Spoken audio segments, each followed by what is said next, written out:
Hello students, banking में lesson 2 इसमें हम मुद्रा के संदर्भ में पढ़ेंगे। इसमें पढ़ेंगे मुद्रा का अर्थ, कार्य, महत्व तथा दोष। मनी के संदर्भ में हम क्या पढ़ेंगे? Meaning, function, importance and evils, ये सब चीज़ों को पढ़ेंगे। हालांकि इसके पहले वाले वीडियो में आप मुद्रा का अर्थ और परिभाषा पढ़ चुके हैं। अब इस वीडियो में हम पढ़ेंगे मुद्रा तथा चलन। किसको मुद्रा बोलते हैं और किसको चलन कहते हैं। वैसे तो साधारण बोलचाल की भाषा में हम मुद्रा तथा चलन में कोई अंतर नहीं करते हैं, लेकिन वास्तविकता तो यह है कि मुद्रा तथा चलन में अंतर है। मुद्रा अलग है और चलन अलग है, तो इसी को हम पढ़ेंगे। सबसे पहले मुद्रा किसे कहते हैं? देखिए, मुद्रा के अंतर्गत धातु मुद्रा, पत्र मुद्रा और शाख मुद्रा तीनों को रखते हैं। ध्यान दीजिएगा, धातु मुद्रा यानी कि कॉइन्स, धात्विक सिक्के, पत्र मुद्रा पेपर मनी यानी कि करेंसी है यह, और जैसा कि हम लोग प्रयोग में लाते हैं, जिसकी सहायता से वस्तुओं और सेवाओं को खरीदते हैं, जैसे जो भी नोट है, जितने भी 1 रुपए से लगाए 2000 तक के नोट हैं, ये सभी क्या हैं? पत्र मुद्रा हैं। और प्लस शाख मुद्रा, मुद्रा में शाख मुद्रा भी सम्मिलित है। शाख मुद्रा मैं बता दूं किसको कहते हैं। जैसे चेक हुआ, बैंक ड्राफ्ट हुआ, विनिमय विपत्र हुआ, प्रतिज्ञा पत्र हुआ, हुंडी हुआ, ये भी क्या है? ये शाख मुद्रा है। तो मुद्रा के अंतर्गत धातु मुद्रा, पत्र मुद्रा और शाख मुद्रा को सम्मिलित किया जाता है, यानी कि कॉइन्स, पेपर मनी और क्रेडिट मनी को सम्मिलित करते हैं। मुद्रा शब्द की उत्पत्ति लैटिन भाषा के मोनेटा शब्द से हुई है। ध्यान दीजिएगा, ये आप पढ़े भी हैं। मुद्रा शब्द की उत्पत्ति लैटिन भाषा के मोनेटा शब्द से हुई है, और मुद्रा की अवधारणा एक विस्तृत अवधारणा है, क्योंकि आप देख रहे हैं मुद्रा के अंतर्गत धातु मुद्रा को भी सम्मिलित करते हैं, पत्र मुद्रा को भी सम्मिलित करते हैं और शाख मुद्रा को भी सम्मिलित करते हैं। इसलिए मुद्रा की अवधारणा एक विस्तृत अवधारणा है। उसके बाद है चलन, करेंसी। अब करेंसी किसे कहते हैं? देखिए, करेंसी के अंतर्गत धातु मुद्रा और पत्र मुद्रा इन दोनों को सम्मिलित करते हैं, यानी कि धात्विक सिक्के, कॉइन्स और पेपर मनी यानी कि नोट, ये क्या है? चलन के अंतर्गत सम्मिलित करते हैं। आप लोग देख रहे होंगे कि धातु मुद्रा पत्र मुद्रा में भी सम्मिलित है, धातु मुद्रा मुद्रा में सम्मिलित है, और पत्र मुद्रा भी मुद्रा में सम्मिलित है, और यहाँ शाख मुद्रा भी मुद्रा में सम्मिलित है। लेकिन करेंसी में, चलन में ये शाख मुद्रा नहीं है। देखिए, दोनों टैली कर रहा है। धातु मुद्रा यहाँ भी है, धातु मुद्रा यहाँ भी है, पत्र मुद्रा यहाँ भी है और पत्र मुद्रा यहाँ भी है, लेकिन शाख मुद्रा चलन में सम्मिलित नहीं है। तो चलन में केवल धातु मुद्रा यानी कि धात्विक सिक्के और पत्र मुद्रा को सम्मिलित करते हैं। चलन शब्द की उत्पत्ति लैटिन भाषा के कैरियर शब्द से हुई है। ध्यान दीजिएगा, चलन शब्द की उत्पत्ति लैटिन भाषा के करियर शब्द से हुई है, और चलन की अवधारणा एक संकुचित अवधारणा है, क्योंकि आप देख रहे हैं मुद्रा में ये जो है इन तीनों को सम्मिलित किया गया है, और चलन में केवल 2 धातु मुद्रा और पत्र मुद्रा को ही सम्मिलित किया गया है। तो चलन की अवधारणा मुद्रा की अवधारणा से क्या है? संकुचित है। और इसको चलन हम इसलिए बोलते हैं, धातु मुद्रा और पत्र मुद्रा को चलन इसलिए कहते हैं क्योंकि देश में इन्हीं मुद्राओं का वैधानिक दृष्टिकोण से चलन होता है।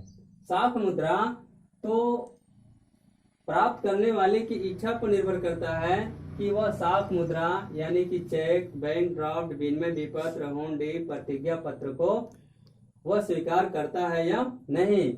लेकिन धातु मुद्रा और पत्र मुद्रा सभी के लिए क्या है? वैधानिक रूप से उसको स्वीकार करना। अब हम संक्षेप में कह सकते हैं, सभी चलन तो मुद्रा होती है, सभी चलन तो मुद्रा होती है, किंतु समस्त या सभी मुद्रा चलन नहीं होती है। इसको समझ लीजिए। देखिए सभी चलन तो मुद्रा होती है। देखिए सभी चलन में क्या है, धातु मुद्रा है और पत्र मुद्रा है, यह तो मुद्रा है, लेकिन सभी मुद्रा चलन नहीं होती है, क्योंकि मुद्रा के अंतर्गत जो ये तीसरा शाक मुद्रा जोड़ दिया गया है, तो यह क्या है, चलन नहीं है। इसीलिए संक्षेप में यहाँ हम लिख भी दिए हैं आप लोगों के लिए कि सभी चलन तो मुद्रा होती है, किंतु समस्त मुद्रा या सभी मुद्रा चलन नहीं होती। अब हम पढ़ेंगे मुद्रा के कार्य, फंक्शन ऑफ मनी। अब हम पढ़ेंगे मुद्रा के कार्य, फंक्शन ऑफ मनी। तो कुछ समय पूर्व तक मुद्रा के केवल 4 कार्यों पर बल दिया जाता था, जैसे विनिमय के माध्यम, मूल्य का मापक, भावी भुगतान का प्रमाप तथा धन का संचय। ध्यान दीजिएगा, कुछ समय पूर्व तक मुद्रा के केवल 4 कार्यों पर बल दिया जाता था, जिसमें पहला था विनिमय का माध्यम, मूल्य का मापक, भावी भुगतान का प्रमाप तथा धन का संचय। लेकिन आधुनिक काल में मुद्रा के तमाम कार्य हैं, मुद्रा के बहुत से कार्य हैं। इस प्रकार मुद्रा के कार्य को 4 भागों में बांट दिया गया है। पहला है मुद्रा के प्राथमिक कार्य, प्राइमरी फंक्शन ऑफ मनी। दूसरा है मुद्रा के सहायक कार्य, सेकेंडरी फंक्शन ऑफ मनी। और तीसरा है मुद्रा के आकस्मिक कार्य, कॉन्टिंजेंट फंक्शन ऑफ मनी। और चौथा है मुद्रा के विविध व अन्य कार्य, मिसलेनियस और अदर फंक्शन ऑफ मनी। तो अब इसके बाद हम एक एक पार्ट को हम पढ़ेंगे। जैसे मुद्रा के प्राथमिक कार्य, तो प्राथमिक कार्य में क्या क्या आते हैं, मुद्रा के सहायक कार्य, मुद्रा के सहायक कार्य में क्या क्या आते हैं, या मुद्रा के किस कार्य को हम सहायक कार्य मानते हैं। और मुद्रा के आकस्मिक कार्य, यानी कि आकस्मिक कार्य क्या है, और मुद्रा के विविध व अन्य कार्य, और मुद्रा के जो मिसलेनियस फंक्शन है उसके संबंध में हम अलग अलग एक एक को पढ़ेंगे। यहाँ हम देख रहे हैं मुद्रा के कार्य में मुद्रा के जो प्राथमिक कार्य हैं, प्राइमरी फंक्शन ऑफ मनी। तो सबसे पहले हम ये जानना चाहेंगे कि मुद्रा के प्राथमिक कार्यों में मुद्रा के किन कार्यों को शामिल किया जाता है। तो मुद्रा के प्राथमिक कार्यों में मुद्रा के ऐसे कार्यों को सम्मिलित किया जाता है जिसे मुद्रा ने किसी भी देश के आर्थिक विकास की प्रत्येक अवस्था में ऐसे कामों को संपन्न किया है। यानी कि मुद्रा के ऐसे कार्य जिन्हें मुद्रा ने प्रत्येक देश, प्रत्येक स्थान, प्रत्येक समय में एक समान रूप से संपन्न किया है। तो मुद्रा के प्राथमिक कार्य को 2 भागों में बांट दिया गया है। पहला है विनिमय का माध्यम और दूसरा है मूल्य का मापक। विनिमय का माध्यम, मीडियम ऑफ एक्सचेंज, और दूसरा है मूल्य का मापक, मेजर ऑफ वैल्यू। अब विनिमय का माध्यम क्या है, तो मुद्रा जो है विनिमय का माध्यम है, यानी कि मुद्रा की सहायता से ही हम कोई वस्तु या सेवा को खरीदते हैं।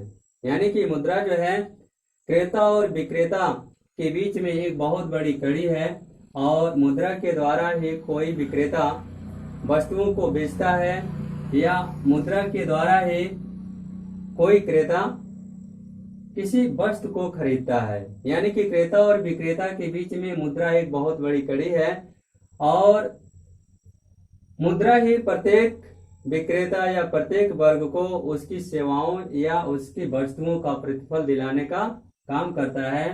तो विनिमय क्या है, मुद्रा क्या है, एक बहुत बड़ा विनिमय का माध्यम है। मुद्रा के द्वारा ही हम कोई वस्तु या सेवा खरीदते हैं, या मुद्रा के लिए ही कोई विक्रेता अपनी वस्तुओं या सेवाओं को खरीदता है। तो ये है मुद्रा के प्राथमिक कार्यों में जो पहला कार्य है विनिमय का माध्यम। उसके बाद है मूल्य का मापक। किसी भी वस्तु का मूल्य हम मुद्रा में ही मापते हैं। बहुत समय पहले जब मुद्रा का प्रचलन देश में नहीं था, तो ऐसे कंडीशन में किसी वस्तु या सेवा का मूल्य हम कैसे नापें, यह एक बहुत बड़ी समस्या थी।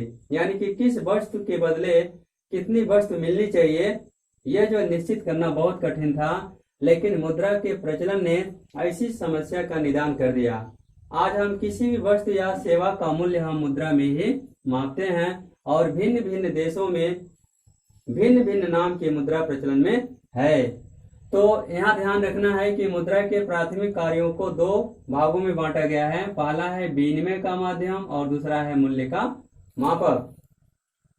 यानी कि विनिमय का माध्यम, मुद्रा क्या है? विनिमय का एक बहुत बड़ा माध्यम है, यानी कि खरीद और बिक्री के बीच में ये बहुत बड़ी एक कड़ी है और यह कड़ी जो है किसी वस्तु के क्रय विक्रय को संपन्न कराती है। और दूसरा है मूल्य का मापक, यानी कि किसी वस्तु या सेवा का मूल्य हम मुद्रा में ही मापते हैं।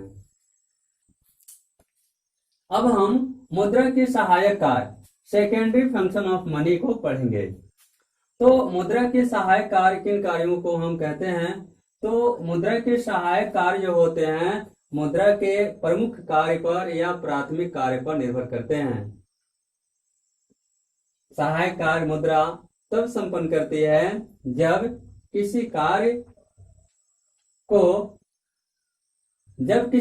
को प्राथमिक कार्य के द्वारा कुछ संपन्न कर दिया जाता है। यानी कि हम ये कह सकते हैं कि मुद्रा के सहायक कार्य ऐसे कार्य होते हैं जो प्रमुख कार्यों पर निर्भर करते हैं। अर्थात जब किसी देश का एक सीमा तक आर्थिक विकास संपन्न हो जाता है तब जो है मुद्रा अपने सहायक कार्यों को संपन्न करती है। इसके अंतर्गत मुद्रा के सहायक कार्यों को तीन भागों में बांटा गया है। पहला है क्रय शक्ति का संचय, स्टोर ऑफ वैल्यू और परचेजिंग पावर। दूसरा है भावी भुगतान का प्रमाप, स्टैंडर्ड ऑफ डिफर्ड पेमेंट। और तीसरा है मूल्य का हस्तांतरण, ट्रांसफर ऑफ वैल्यू। तो अब हम इसमें पढ़ रहे हैं क्रय शक्ति का संचय। आज जो कोई भी व्यक्ति अपने धन का संचय मुद्रा के रूप में कर सकता है।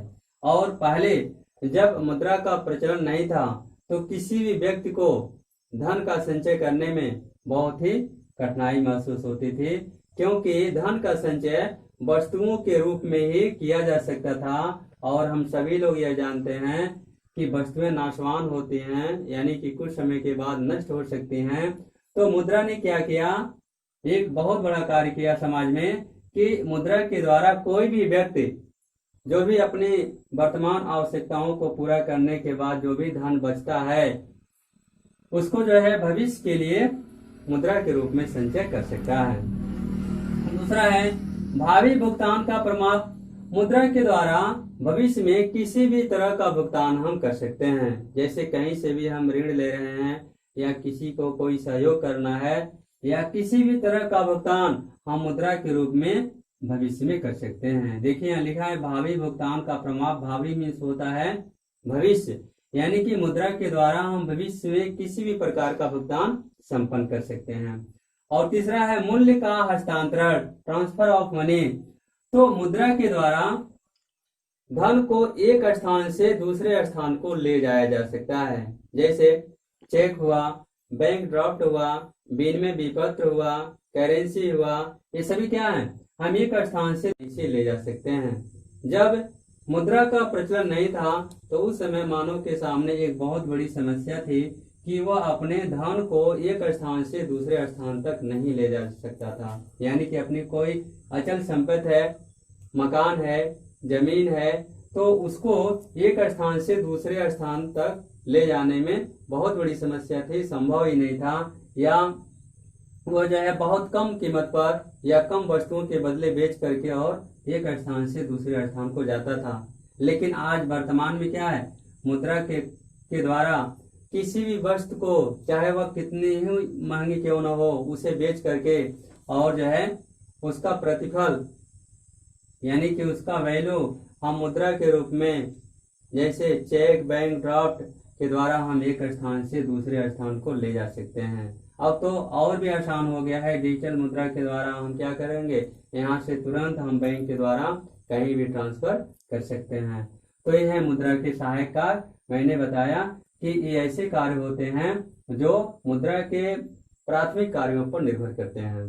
तो मुद्रा के सहायक कार्यों को भी तीन भागों में बांटा गया है। क्रय शक्ति का संचय, भावी भुगतान का प्रमाप और मूल्य का हस्तांतरण।